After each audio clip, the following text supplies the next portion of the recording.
நம்ம சேனலை சப்ஸ்கிரைப் பண்ணாதவங்க சப்ஸ்கிரைப் பண்ணுங்க. கூடவே பெல் ஐகானை கிளிக் பண்ணிங்கன்னா நாங்கள் அப்லோட் பண்ணுற வீடியோவை நீங்கள் உடனுக்குடன் பார்க்கலாம். Hello friends, welcome to pebbles. நான் செய்ய போகிறது சோமாஸ் அண்ட் ஸ்வீட் டைமண்ட் பிஸ்கெட். இது வந்து ரொம்ப சுலபமாக பண்ணலாம். அதாவது என்ன, இது மைதா சர்க்கரை கூட ஆட் பண்ணி தான் நம்ம செய்ய போகிறோம். வாங்க எப்படி செய்கிறதுன்னு பார்க்கலாம். தேவையான பொருட்கள்: மைதா மாவு 2 கப் எடுத்திருக்கோம், ரவை வந்து 1 டேபிள் ஸ்பூன், ஒரு சிட்டிகை உப்பு, தேவையான அளவு நம்ம தண்ணி ஊற்றிக்கலாம். பூரணத்துக்கு வந்து 1 கப் வந்து நான் தேங்காய் எடுத்திருக்கேன், அதாவது கொப்பரை தேங்காயை மிக்சியில் அடித்து வச்சுருக்கேன். 1/2 கப் வந்து பொட்டுக்கடலை, 1 கப் வந்து வெல்லம் எடுத்துருக்கிறேன், அதாவது சுகர் தேவைங்கிறவங்க சுகர் போட்டுக்கலாம். முந்திரி வந்து ஒரு 10 முந்திரியை உடச்சி வச்சுருக்கேன், 3 ஏலக்காய். இப்போ எப்படி செய்கிறதுன்னு பார்க்கலாம். இது வந்து என்னென்னா, நம்ம 2 கப் வந்து மைதா மாவு எடுத்துட்டோம்னா ஒரு 1 டேபிள் ஸ்பூன் ரவை, ஒரு பிஞ்ச் வந்து சால்ட்டை ஆட் பண்ணிவிட்டு நம்ம மேல் மாவு ரெடி பண்ணிடலாம். வாங்க எப்படி செய்கிறதுன்னு பார்க்கலாம். இப்போ நம்ம மைதா மாவு 2 கப் எடுத்திருக்கோம், இது கூட ரவை 1 டேபிள் ஸ்பூன், ஒரு சிட்டிகை உப்பு, இந்த அளவுக்கு இருந்தாவே போதும். இதுக்கு வந்து 1 டேபிள் ஸ்பூன் கீ விட்டுக்கலாம். இதை நல்லா மிக்ஸ் பண்ணுங்கள். இதுக்கு வந்து அந்த மாவு வந்து பதம் வந்து ரொம்ப கெட்டியாக இருக்கணும், அதாவது சப்பாத்தி மாவு பதத்துக்கு இருக்கக்கூடாது. ரவை வந்து போட்டோன்னா நல்லா கிறிஸ்பியாக வரும். இப்போ நம்ம தண்ணி விட்டுக்கலாம், கொஞ்சமாக விடுங்க ஃபஸ்ட்டு. இப்போ நம்ம கையில் பிசைஞ்சிக்கலாம். அதாவது இதை வந்து கொஞ்சம் கெட்டியாக தான் பிசையணும். சப்பாத்தி மாவு வந்து சாஃப்டாக இருக்கும், அந்தளவுக்கு பிசைய வேண்டாம். கொஞ்சம் கெட்டியாக பிசைஞ்சோன்னா நல்லா கிறிஸ்பியாக வரும். மாவை நம்ம இந்த மாதிரி கெட்டியாக பிசைஞ்சிக்கலாம். சாஃப்டாக இருக்காது, கொஞ்சம் கெட்டியாக தான் இருக்கும். இதை வந்து நல்லா ஊறட்டும். இதையே நம்ம வெள்ளை துணி போட்டு மூடி வச்சுட்டு இப்போ பூரணம் ரெடி பண்ணிக்கலாம். மேல் மாவும் நல்லா கெட்டியாக பிசைஞ்சு வச்சுட்டோம். அடுத்து நம்ம பூரணத்துக்கு ரெடி பண்ணிக்கலாம். பூரணத்துக்கு வந்து கொஞ்சமாக கீ விட்டுட்டு அதுக்கப்புறம் வந்து முந்திரி, தேங்காய் இதை வந்து லைட்டாக நம்ம வறுத்துட்டு நம்ம அரைச்சிக்கலாம். அதுக்கப்புறம் பொட்டுக்கடையில் நைஸாக வந்து வறுத்துட்டு நம்ம அரைச்சிக்கலாம். இப்போ எப்படி செய்கிறதுன்னு பார்க்கலாம்.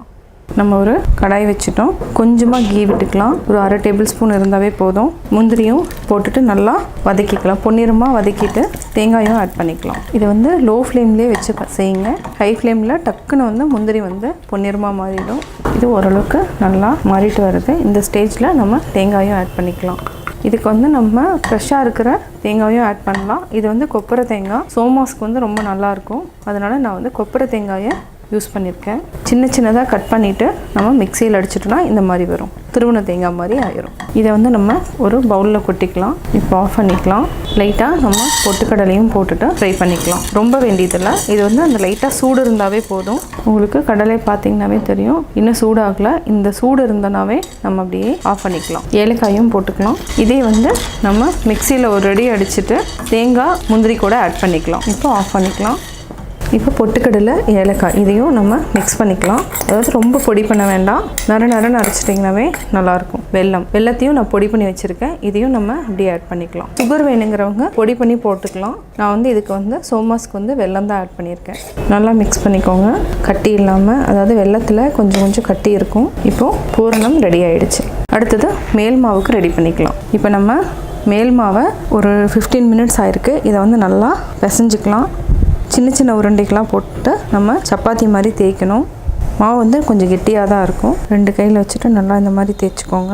நம்ம சின்ன உருண்டைகளாக எடுத்துக்கலாம். நம்ம உருண்டை பிடிச்சிட்டோம். இப்போ லைட்டாக ஆயில் விட்டுக்கலாம். இதை நல்லா பெருசாக கொண்டு வந்துடுங்க. இந்த மாதிரி அச்சு இருந்ததுன்னா இதுக்கு உள்ளே வந்து நம்ம லைட்டாக எண்ணெய் தடவி வச்சுக்கோங்க, இல்லைனா வராது. இதில் தூக்கி நம்ம அப்படியே வச்சுருவோம். இப்போ நம்ம பூரணத்தை வச்சுக்கலாம். உங்களுக்கு எவ்வளோ தேவையோ அவ்வளோ வச்சுக்கோங்க. எக்ஸ்ட்ரா இருக்கிற மாவை நம்ம எடுத்துக்கலாம். ஓரத்தில் வந்து நம்ம தண்ணி தொட்டுக்கலாம், இல்லைனா வந்து ஒட்டிக்கும். இந்த மாதிரி தண்ணி தொட்டுட்டோன்னா நல்லா அப்படியே மாவு வந்து பிடிச்சிக்கும். இதை அப்படியே லாக் பண்ணி விடுங்க. இந்த மாதிரி பண்ணிவிட்டு நம்ம எக்ஸ்ட்ரா மாவை அப்படியே எடுத்துக்கலாம். இப்போ ஈஸியாக வந்துடுச்சு. இதே மாதிரி நம்ம எல்லாமே தேய்ச்சிட்டு எடுத்து வச்சுக்கலாம். ஒருவேளை இந்த அச்சு இல்லைன்னா இந்த மாதிரி ஒரு ஷார்ப்பாக இருக்கிறதுல எடுத்துக்கோங்க. மாவு வந்து போட்டுட்டு இதை அப்படியே போகிறதுக்கு முன்னாடி லைட்டாக நம்ம தண்ணி விட்டுக்கலாம். லைட்டாக கார்னரில் மட்டும் ஈஸியாக ஒட்டிக்கும். ஃபோர்க் இருந்துச்சுன்னா இந்த மாதிரி செஞ்சு எடுத்துக்கலாம். அதே மாதிரி இந்த சைடும் இதுவும் உங்களுக்கு ஈஸியாக இருக்கும். இந்த மாதிரி ரெடி ஆயிரும். இப்போ நம்ம எல்லாத்தையும் எடுத்து பொரிச்சுக்கலாம்.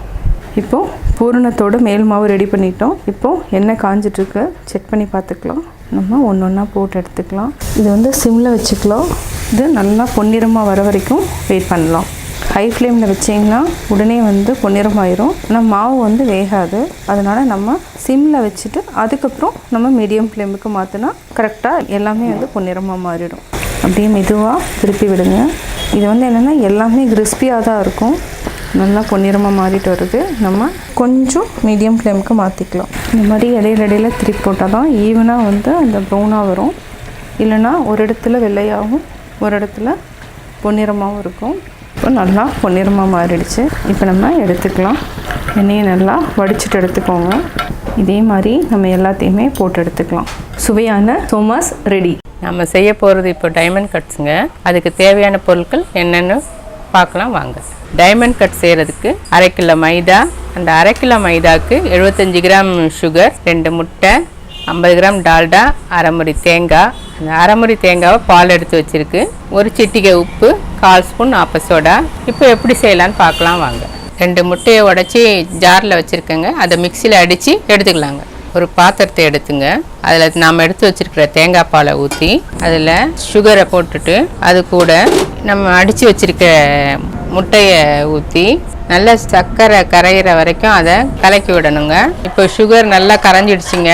அடுப்பை பற்ற வச்சு அதில் நகைசூடு வர்ற அளவுக்கு அதை சூடு பண்ணி இறக்கி வச்சு ஒரு சிட்டிகை உப்பு போட்டு அதை அப்படியே எடுத்து வச்சிடணுங்க. பால் சூடாயிட்டு இப்போ ஒரு சிட்டிகை உப்பு சேர்த்துக்கலாங்க. இப்போ உப்பு போட்டாச்சு. ஒரு கலக்கி அப்படியே இறக்கி வச்சிட வேண்டியதாங்க. இப்போ ஒரு பாத்திரத்தில் மைதா மாவு எடுத்துக்கணுங்க. அது கூட ஆப்ப சோடா மாவு போட்டு கிளறி விட்டு வச்சுக்கணுங்க. அதுக்கப்புறம் நம்ம எடுத்து வச்சிருக்கிற டால்டாவை ஊற்றி நல்லா எல்லா இதுவும் படுற மாதிரி பிசைஞ்சு வச்சுக்கணுங்க. அதுக்கப்புறம் தேங்காய் பால், முட்டை, சுகர் சேர்ந்த அந்த கலவையை கொஞ்சம் கொஞ்சமாக ஊற்றி சப்பாத்தி மாவு வர்ற மாதிரி அதை நல்லா பிசைஞ்சு வச்சுக்கணுங்க. சப்பாத்திக்கு நீங்கள் எப்படி உருண்டையாக பிடிச்சி வச்சுக்கிறோமோ அந்த மாதிரி பிடிச்சி வச்சுக்கோங்க.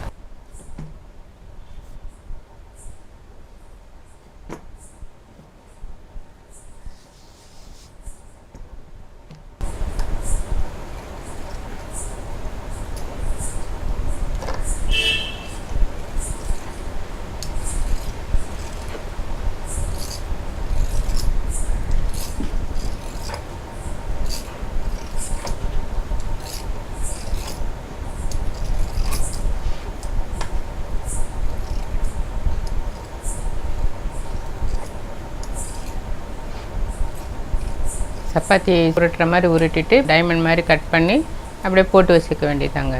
எண்ணெய் சூடாகிடுச்சிங்க. கட் பண்ணி வச்சுருக்க டைமண்ட் கட்ஸை போட்டு பொரிச்சு எடுக்க வேண்டியதாங்க.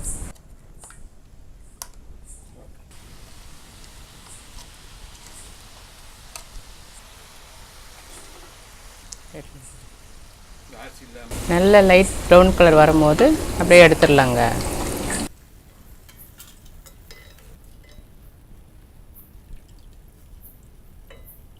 இப்போ சுவையான டைமண்ட் கட்ஸ் ரெடிங்க. சோமாஸும் மைதா பிஸ்கட் எப்படி செஞ்சுங்கிறத பார்த்தீங்க. கட்டாயம் உங்களுக்கு அந்த வீடியோ பிடிச்சிருக்கும். இந்த வீடியோ பிடிச்சதுன்னா லைக் பண்ணுங்கள், ஷேர் பண்ணுங்கள், கமெண்ட் பண்ணுங்கள். பெபிள்ஸ் தமிழ் சேனலுக்கு சப்ஸ்கிரைப் பண்ணுங்கள்.